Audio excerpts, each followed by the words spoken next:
I had never been like this before. The words echoed in my mind as I sat alone in my living room, the soft glow of the lamp casting shadows on the walls. My name is Emily Parker, and for most of my life I prided myself on being steady, calm, and in control. I was the kind of person who organized her days down to the minute, who never missed a deadline, who always carried a smile even when things were difficult. Friends often said I was the rock in our group, the one they could always depend on when storms rolled in. But that evening, something inside me broke open, something I hadn't expected. I begged him not to stop because for the first time, I realized how desperately I needed someone to simply stay. The story really began months earlier, on a crisp autumn afternoon in Chicago. I had been walking home from work, my arms wrapped tightly around myself against the wind, when I bumped into a man I hadn't seen in years. His name was Daniel Reed. He had once been a close friend in college, someone who painted murals on the campus walls and played guitar under the oak tree near the library. Back then, he was full of life and laughter, while I was the quiet one who studied in the corner and listened. We drifted apart after graduation, life pulling us in different directions. But now, standing on the sidewalk as leaves swirled around us, it felt like time had bent and brought us together again. "Emily Parker," he said with a grin that warmed me more than my scarf did. "I don't believe it. It's been what, 10 years?" "Closer to 12, I answered, smiling despite myself. "Wow, Daniel, you haven't changed a bit." That wasn't true, of course. He had changed. There were faint lines at the corners of his eyes, a touch of gray in his hair, but he carried himself with the same easy confidence I remembered. For a moment, I felt like the college girl again, standing in the shadow of someone who seemed larger than life.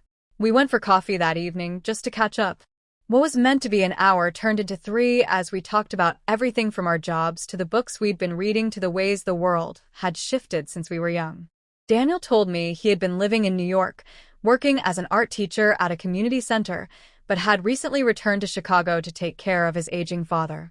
I shared that I was working in publishing, editing manuscripts that kept me up late at night.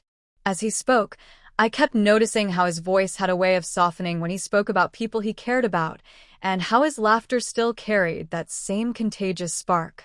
Weeks passed, and Daniel and I began to see each other more often. Sometimes we'd meet for coffee. Other times we'd walk through the park with the golden leaves crunching beneath our feet. One evening, we went to an art gallery where one of his former students was showcasing her work. I watched Daniel beam with pride as he introduced her to me, his voice filled with encouragement. There was something deeply moving about the way he invested himself in other people's lives, how he found beauty where others might overlook it. I didn't realize how much I had been missing companionship until then. For years, I had convinced myself I was fine on my own, that independence was strength. But with Daniel, I found myself opening up in ways I never had before. I told him about the nights I stayed awake worrying that I wasn't enough, about the pressure of being the one who always had it together, about how exhausting it was to be strong all the time. He listened, really listened, in a way few people ever had. And one night, when I felt tears welling up in my eyes as I admitted how lonely I had been, he didn't look away. He just reached across the table, placed his hand gently over mine, and said, "Emily, you don't always have to be the strong one. It's okay to let someone else carry a little of the weight." That was the moment something shifted inside me.